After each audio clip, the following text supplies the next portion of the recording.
এখন থেকে 2026 সালে মাধ্যমিক পরীক্ষায় 651 পেজ সৈকত শাহ উত্তীর্ণ হয়েছে সফলভাবে। ঠিক আছে, তার জন্য আমি তার হাতে সম্বর্ধনা তুলে দিচ্ছি আমাদের বিদ্যাঙ্গনের তরফ থেকে। হাততালি দাও সবাই।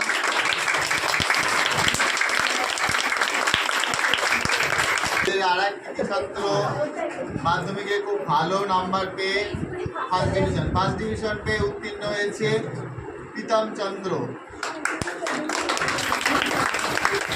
আর এক ছাত্রী তৃষা ঘোষ মাধ্যমিক পরীক্ষায় সেকেন্ড ডিভিশনে উত্তীর্ণ হয়েছে।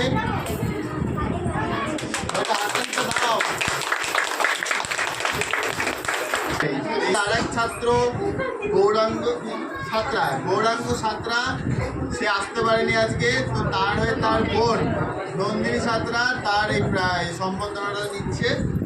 সেও সেকেন্ড ডিভিশনে পাস করেছে মাধ্যমিক পরীক্ষায়।